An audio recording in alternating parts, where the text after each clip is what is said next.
आप पहले ही देख चुके हैं कि खेती की आधुनिक तरीकों के लिए बहुत ही अधिक आवश्यक पूंजी की आवश्यकता होती है।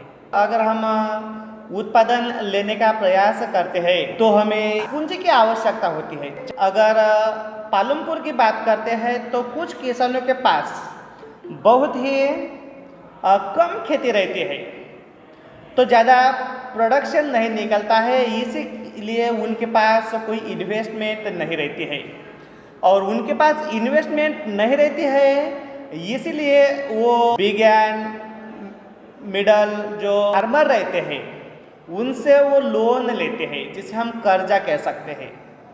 उनके ओर से कर्जा लेने के बाद अपनी खेती को जो भी टूल्स एंड अदर कुछ सीड्स एंड फर्टिलाइजर्स लगता है वो भी अच्छी तरह से खरीद कर खेतों की अच्छी तैयारी करने का प्रयास करते हैं। अंततः अब किसानों को पहले की अपेक्षा ज़्यादा पैसा चाहिए।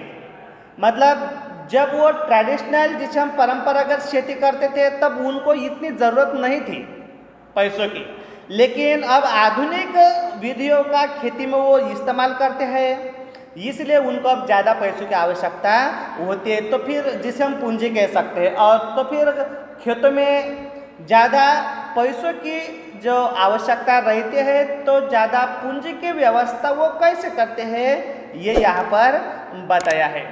देखो इनमें से दो रीजन्स यहाँ पर बताए हैं। उनमें से पहला है अधिक संख्यक छोटे किसानों को पूंजी की व्यवस्था करने के लिए पैसे उधार लेना पड़ता है। आपको मालूम है कि उधार यानी क्या?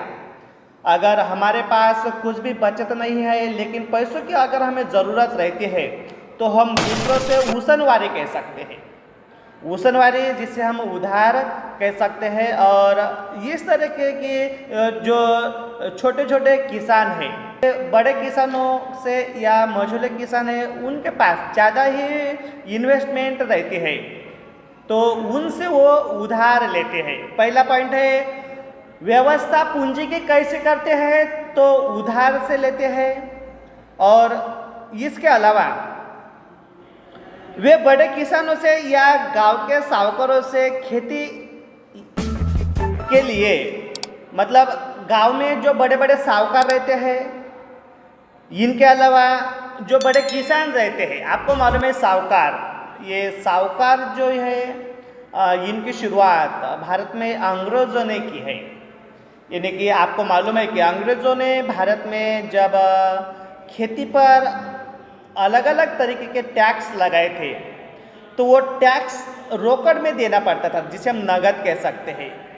लेकिन किसानों के पास रोकड़ पैसा नहीं रहा, ब्रिटेन ने साहूकारों की निर्मित की। ये जो छोटे किसान है साहूकारों से कर्जा लेकर क्या करते हैं, अपनी पूंजी की व्यवस्था करते हैं। और गांव के जो बड़े किसान या खेती के लिए विभिन्न आगतों की पूर्ति करने वाले ट्रेडर्स, जिसे हम व्यापारी कह सकते हैं, यानी कि बड़े किसान, साहूकार और व्यापारी जो लोग हैं, इनकी ओर से वो उधार या ब्याज से पैसा लेते हैं, जिसे हम कर्जा भी कह सकते हैं। और आपको मालूम है कि साहूकार रहे या व्यापारी रहे, इनका कर्जा देने का जो तरीका है उनके ऊपर बहुत ही ज़्यादा वो ब्याज दर लेते हैं, जिसे हम इंटरेस्ट रेट कह सकते हैं। ऐसे कर्जों पर ब्याज की दर बहुत ही ऊंची होती है, बहुत ही ऊंची दर होती है, मतलब इंटरेस्ट रेट जो रहता है वो बहुत ही ज़्यादा रहता है। और कर्जा चुकाने के लिए उन्हें बहुत कष्ट सहन करने पड़ते हैं। मतलब जितना हमने कर्जा लिया है, फॉर एग्जांपल जो फिक्स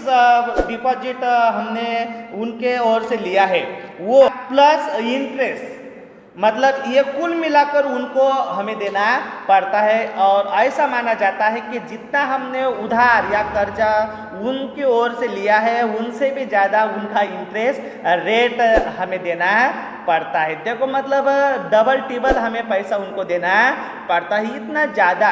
और आपको मालूम है कि इनको पैसा वापस करने के लिए बहुत ही कठिनाइयों का सामना करना पड़ता है। और इनके अलावा जिनकी ओर से किसानों ने कर्जा लिया है उनके खेती में उनको काम भी करना पड़ता है। और आपको मालूम है कि अगर उनके खेती में काम करना पड़ता है तो मजदूरी तो मिलती है, लेकिन उन मजदूरी की प्राइस भी बहुत ही कम हमें दिखाई देती। सविता की कहानी हमें यही बताती है कि उन्होंने साहूकार जो पालमपुर के गांव में तेजपाल सिंह नाम का एक बड़ा व्यापारी या बड़ा किसान भी है, उनके ओर से वो जब कर्जा लेती है लगभग 3,000 रुपये कर्जा वो लेती है, लेकिन इंटरेस्ट दर लगभग 25% हमें दिखाई देता है। और इतना ही नहीं तो वो वहाँ पर प्रॉमिस भी करती है कि आपकी खेती में जब गेहूँ की या अदर कुछ क्रॉप्स की कटाई चलेगी तब लगभग 35 रुपीज़ पर डे मजदूरी से क्या करेगी, काम भी वहाँ पर करेगी। और उनको लगभग 3 चिल्ड्रेन्स हमें दिखाई देते हैं और 3 बच्चों की माँ है, इसलिए उनको घर में कामों की बहुत ही जिम्मेदारी भी होती है।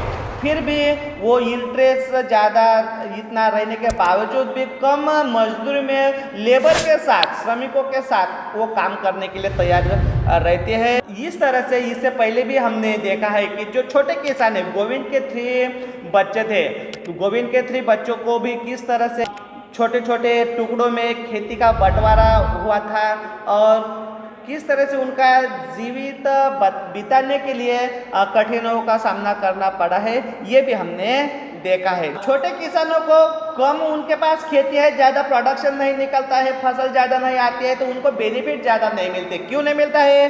क्योंकि उनके पास खेती कम है तो मार्केट में बेचने के लिए ज़्यादा उनके पास प्रोडक्शन नहीं रहता है।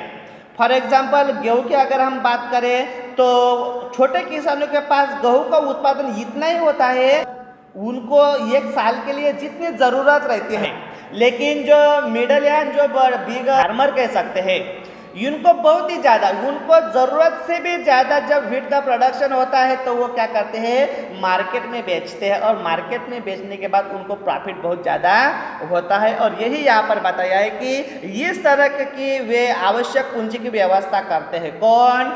जो बड़े और मझले किसान है, उनको ज़रूरत से ज़्यादा उनको प्रोडक्शन होता है तो वो प्रोडक्शन जो ज़रूरत से ज़्यादा रहता है वो मार्केट में बेचते हैं और मार्केट में बेचने के बाद उनको जो पैसा मिलता है मतलब वो इन्वेस्टमेंट करते हैं कि अपनी आवश्यक जो पूंजी है उनकी व्यवस्था वो कर लेते हैं। लेकिन छोटे किसान ऐसे नहीं कर सकते क्योंकि उनकी ज़रूरत जितने उतना भी प्रोडक्शन उनको नहीं निकलता है। अगले साल के लिए जो खेती का कुछ मशागत है, कल्टीवेशन जिसे हम कह सकते हैं, या अदर कुछ टूल्स है जिसे हम औजार कह सकते हैं, ट्रैक्टर, ट्रक या शाप, उनको बनाना है।